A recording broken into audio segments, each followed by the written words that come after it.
Good day, children. In the previous video, I had told you the introduction of organic chemistry.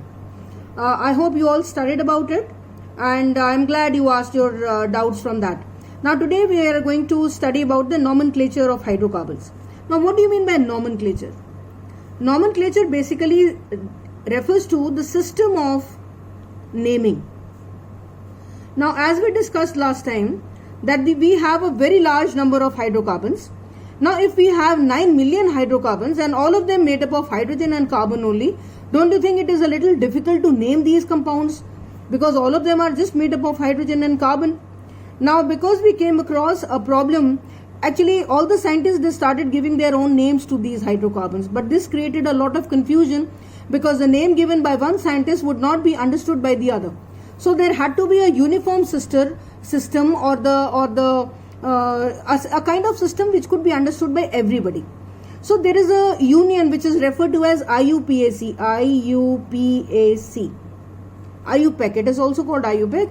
The full form is International Union of Pure and Applied Chemistry. Now this union, it did not give the names to all the 9 million compounds. It just gave a system.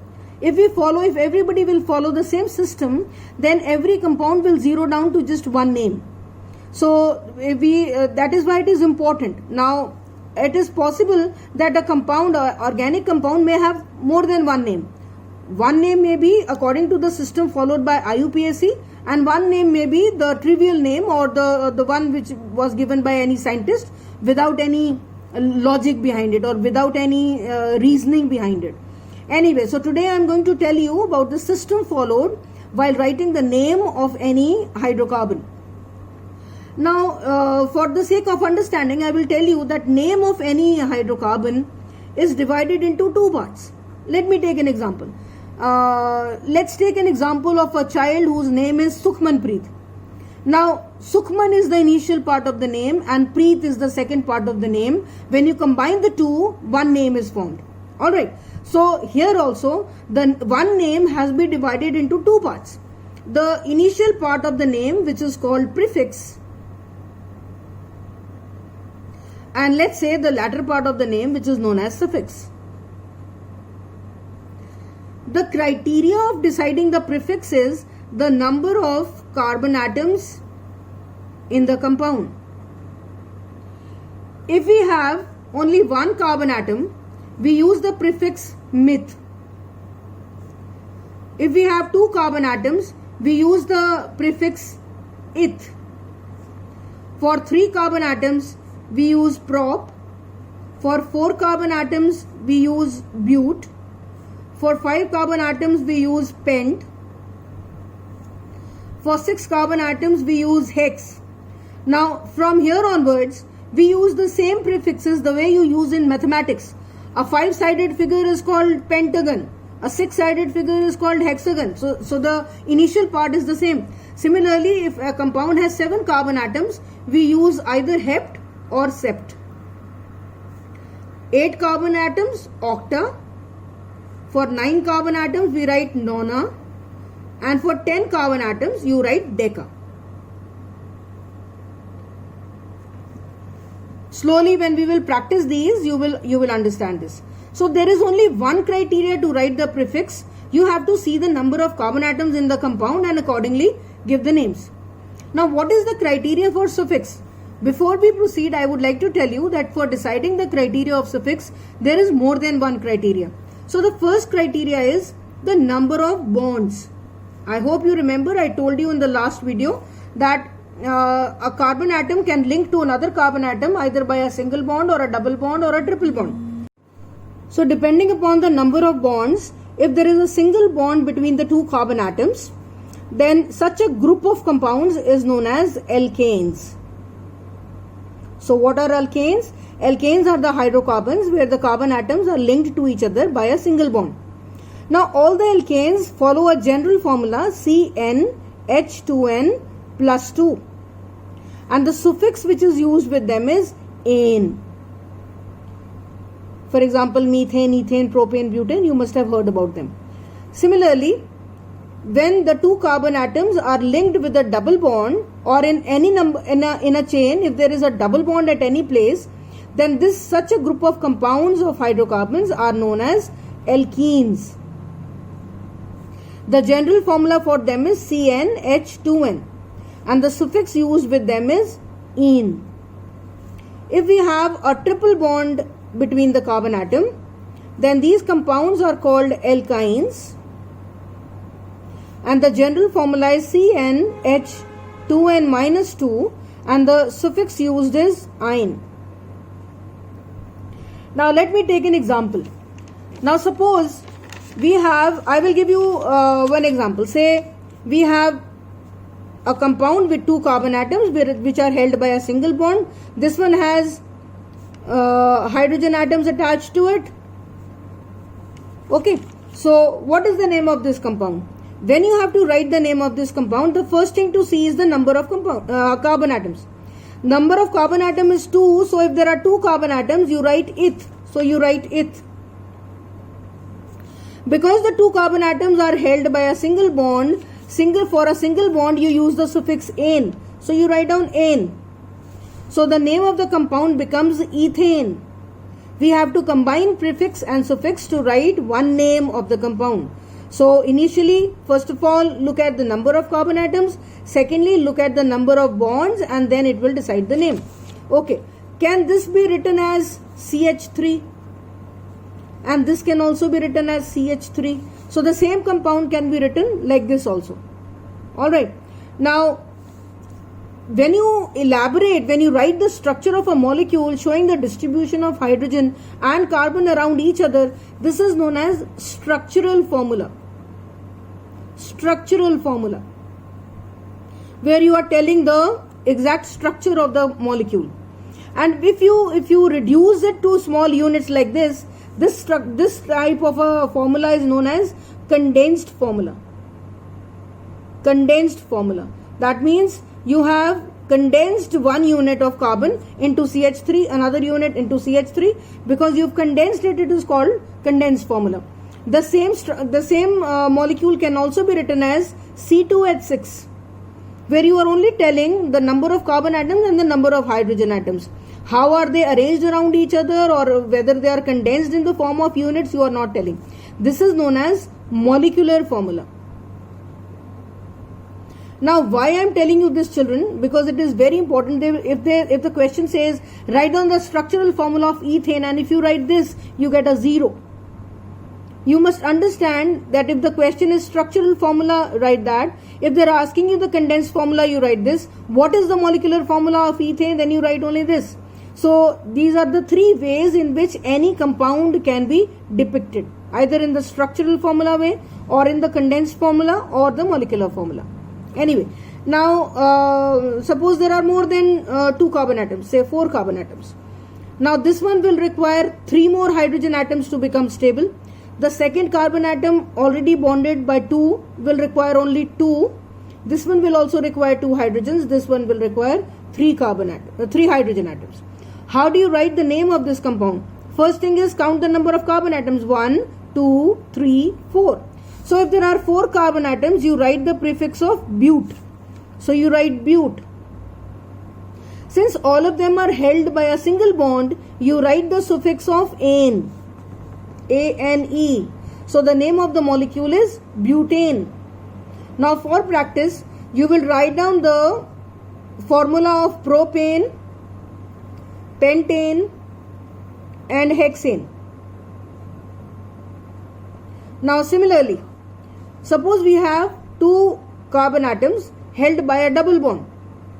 Now this carbon atom has already shared 2 of its electrons with the other carbon atom. It requires only 2 more hydrogen atoms to complete the octet. This one also requires 2 more hydrogen atoms to complete the octet. Okay, now when you have to write the name of this compound, the first thing is count the number of carbon atoms. 1, 2. When there are 2 carbon atoms, you write ith. So you write ith. Now there is a double bond between the carbon atoms. So with a double bond, you use the suffix -ene. So you write down -ene. So the name of the compound is ethene. Let's have a 3 carbon atom chain. At one place there is a double bond. Now this one will require 3 hydrogen atoms. This one will require See, 1, 2, 3 bonds are already there. Only one more hydrogen is required. And here 2 more hydrogens are required. Fine. Now how do you write the name? First you count the number of carbon atoms. 1, 2, 3. So write down, for 3 carbon atoms, write down prop. So write prop. And because there is a double bond at any one place, you write ENE. So the name of the compound is propene. Propene. Now here you will practice writing the name of butene, pentene and hexene. Alright, now the third one, alkynes. For alkynes, we will have, suppose there are 2 carbon atoms held by a triple bond. This one will require 1 hydrogen atom, this one will require 1 hydrogen atom. Okay, 2 carbon atoms, so we use the suffix eth. And because there is a triple bond in between, we use the suffix of yne, ine. So you write yne. So this becomes ethyne. Okay, ethyne. Similarly, 1, 2, 3, suppose there are 4 carbon atoms, and at any one place there is a triple bond. The triple bond could have been between these 2 carbon atoms. It could have been between these 2 carbon atoms also, anywhere. So, but if there is, even at one place there is a triple bond, it belongs to alkyne group of compounds. So this one will require 3 hydrogen atoms. This carbon atom will not require any hydrogen atom because 1, 2, 3 and 4. It is all its 4 electrons are shared with other carbon atoms. So this one will not require any hydrogen. Similarly, this carbon will also not require any hydrogen. This one will require 3. Okay. So how do you write the name? 1, 2, 3, 4 carbon atoms. Write down but. And because there is a triple bond at one place, you write yne. So the name of the compound is butene. Butene. Alright. So you will practice writing the names of propyne and pentine and hexyne. So I gave you to write down the structures of these 3, then these 3 and then these 3. Now as I told you, when you're writing the suffix, there is more than one criteria. I've just discussed the first criteria, number of bonds. For the second criteria, I would like to tell you something about alkyl radical. Alkyl radical. The alkyl radical is represented by a capital R. Now, the alkyl radical is derived from the parent alkane. Let me write this.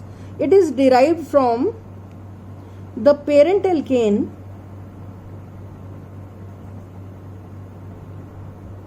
minus 1 hydrogen atom. Hydrogen atom. I'll take an example. For example, suppose we have methane. Methane is CH4. Now if you remove 1 hydrogen from here, it becomes CH3. Now this was the parent molecule from where you have removed 1 hydrogen atom, and now this becomes a alkyl radical. Alkyl radical. The name of this alkyl radical is methyl. Methyl. I'll take one more example. Suppose you have a molecule C2H6. The name of this molecule is ethane. Now if you remove 1 hydrogen from here, it becomes C2H5. And the name becomes, from ethane, it becomes ethyl radical. Because 1 hydrogen has been removed from here, obviously 1 electron is free with the carbon atom, to which a new thing can come and attach itself. The new thing which can come and attach itself is known as a functional group. It is known as a functional group. So what is a functional group? It is either an atom or a group of atoms. Group of atoms which combine with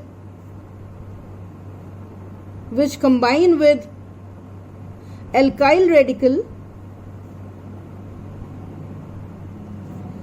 to change its function and changes its functions. Functions means properties.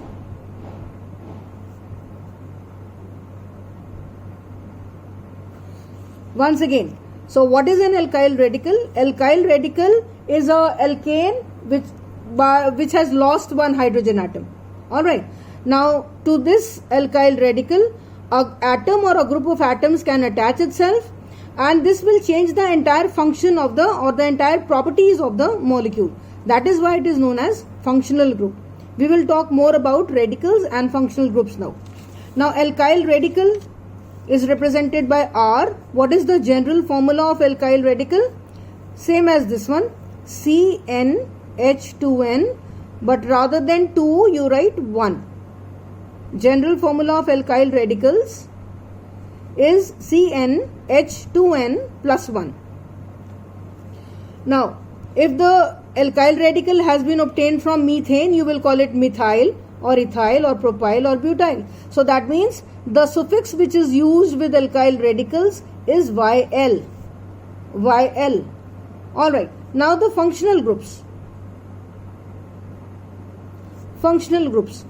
These are the atoms or the groups of atoms which when attached to an alkyl radical will change all its properties or functions. Alright, we will study about them in detail later, you will understand. Now one functional group is, I am writing R. R means any alkyl radical. It may be methyl or ethyl or propyl, butyl, any. So R is a general term which is used for any alkyl radical. To this alkyl radical, if any halogen is added, halogen, where X is a halogen, then we write the name as, if it is chlorine, we call it chloro, or if it is bromine, we call it bromo, and likewise. For example, if the name of the compound is CH3Cl, the IUPAC name of this compound will be chloromethane. Chloro because of this, and methane because it is a derivative of methane. The trivial name of the compound will be methyl because you are naming the alkyl radical methyl and chloride.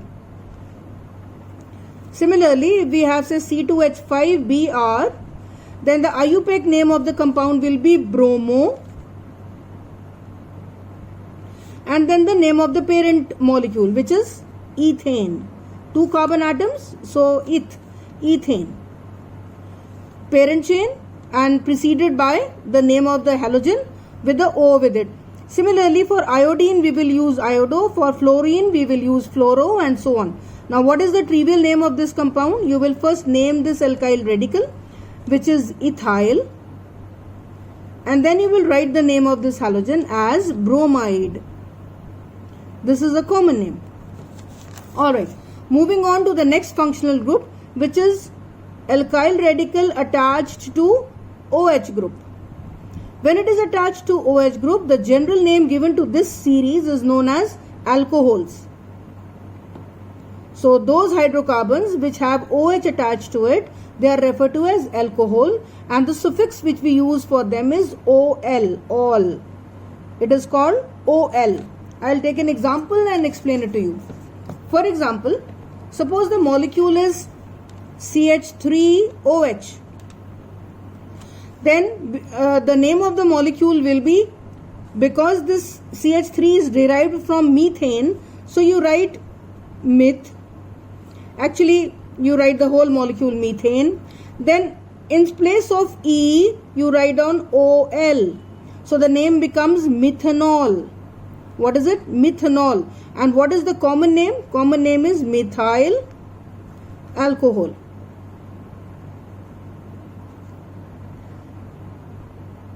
Methyl alcohol. Similarly, C2H5OH, you write down the name of the parent molecule ethane, and then because in place of one hydrogen OH has been attached, you remove E and you write OL. So the name of the molecule is ethanol.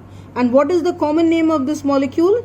Ethyl alcohol. ethyl alcohol.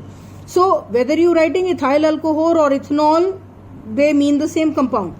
Now children, you are just the beginners of learning of hydrocarbons. So even if you write the name to be ethyl alcohol in place of ethanol, they will grant it to you unless the question says write the IUPAC name. But because you are allowed to write the trivial names, they can also ask you a question in trivial names. So it will be wise if you remember both the names yourself. Alright, I'll give you two more examples. You will write the names of them yourself. C3H7OH and C4H9OH. Write down the names of these compounds. Then moving on to the next group. If R is attached to CHO group, CHO, these compounds are generally known as aldehydes.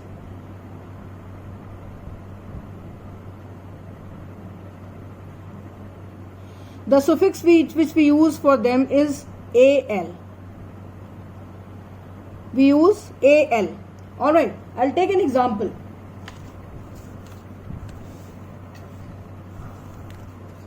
They are called aldehydes. Now, CH3CHO. Now if you see, there is one carbon atom in the alkyl radical, this one, and there is one carbon atom in the functional group, this one. So there are two carbon atoms.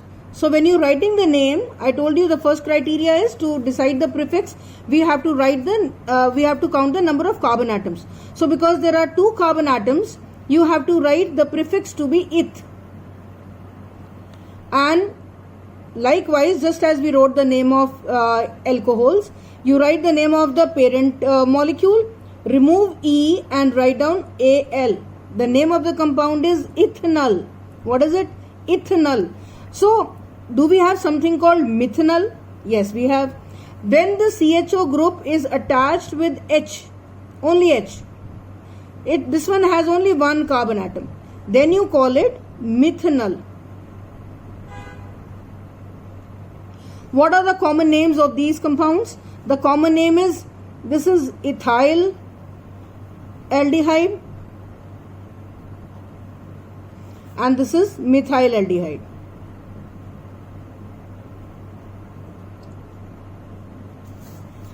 Now I will just tell you about one more group and rest of the things we will do in the next video. When COOH group is attached to the alkyl radical, it is called carboxylic acid.